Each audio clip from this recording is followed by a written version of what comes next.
Hello students, good morning. आज की class में हम पढ़ेंगे कक्षा 9वीं का पाठ 9 जो उनके काव्य खंड से लिया गया है, जिसका नाम है साखियाँ एवं शब्द। तो आज की इस वीडियो में हम पढ़ेंगे केवल साखियाँ और नेक्स्ट वीडियो में हम पढ़ेंगे इसका सेकंड पार्ट शब्द। तो चलो स्टार्ट करते हैं अभी साखियों को। तो पहली साखी है, मान सरोवर सुभर जल हंसा केली कराही, मुक्ता फल मुक्ता चुगे अब उड़ी अनत न जाही। इन पंक्तियों में कबीर कहते हैं कि प्रभु भक्ति में ही मुक्ति का मार्ग है और उसी से हमें परम आनंद की प्राप्ति होती है। इसके लिए उन्होंने हंसों का उदाहरण देते हुए कहा है कि जिस तरह हंस मानसरोवर के भरे जल में क्रीड़ा करते हुए मोती चुग रहे हैं और उन्हें क्रीड़ा करते वक्त बहुत आनंद आ रहा है कि वो उसे छोड़कर कहीं नहीं जाना चाहते, ठीक उसी तरह मनुष्य भी स्वयं को इस संसार रूपी मोह माया में बांधे हुए है, जिसे वह छोड़ना नहीं चाहता और वह सत्य को अपनाना नहीं चाहता।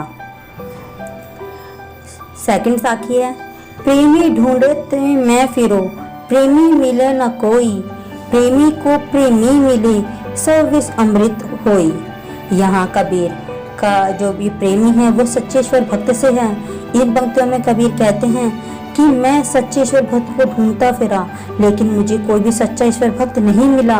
जब सच्चे ईश्वर भक्त को सच्चा ईश्वर भक्त मिल जाता है तब उसकी सारी विष रूपी दुर्भावनाएं समाप्त हो जाती हैं, अमृत में परिवर्तित हो जाती हैं।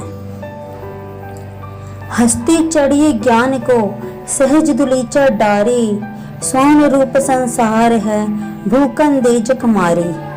इन पंक्तियों के माध्यम से कबीर कहते हैं कि जिस तरीके से हाथी मदमस्त होता हुआ चलता है और कुत्ते उस पर भौंकते हैं और जो हाथी होता है वो उस पर कोई प्रतिक्रिया नहीं देता, उसी तरीके से हमें भी ज्ञान रूपी हाथी पर सवार होकर अपने मार्ग पर आगे बढ़ते रहना चाहिए।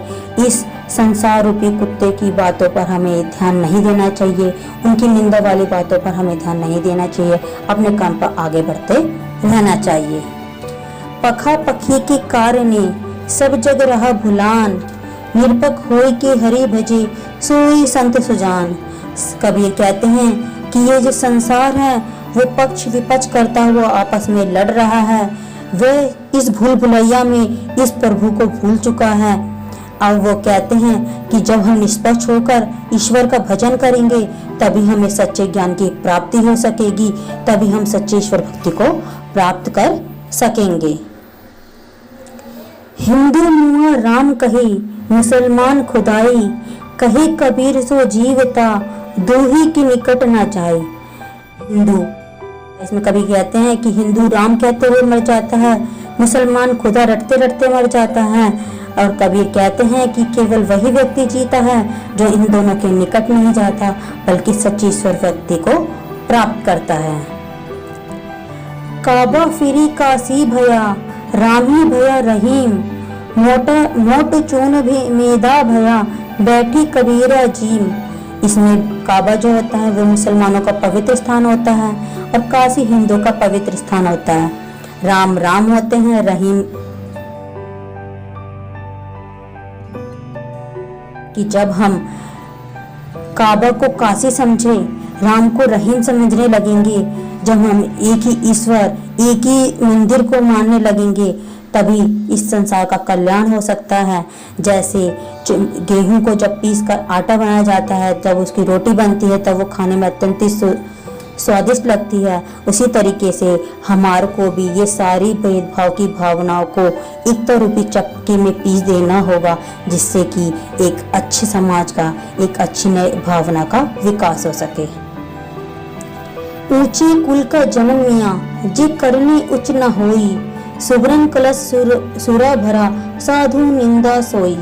इसमें कहा है कि ऊंचे कुल में जन्म लेने से कोई फायदा नहीं है अगर उसके कर्म ऊंचे नहीं हैं, क्योंकि ऊंचे कल की पढ़ाई तभी काम आती है जब मनुष्य के कर्म ऊंचे होते हैं। जैसे सुवर्ण कलश सूरा भरा, कि अगर सोने के कलश में अगर शराब भरी हुई है तो वो साधुओं के लिए निंदा के योग्य होगी। यानी कि जिस अगर बड़े कुल में जन्म लेने के बावजूद भी व्यक्ति के दुष्कर्म है तो उसे केवल लोगों का घृणा का पात्र बनना पड़ेगा। तो ये हमारी पूरी साख्या थी जिन्हें मैंने आपको एक एक करके समझाया है।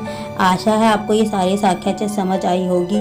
अगर आपको ये साख्या अच्छे समझ आई हो तो प्लीज़ मेरे चैनल को सब्सक्राइब करें और बेल आइकन को दबाना ना भूलें, ताकि आगे आने वाली वीडियो आपको समय से मिलती रहे।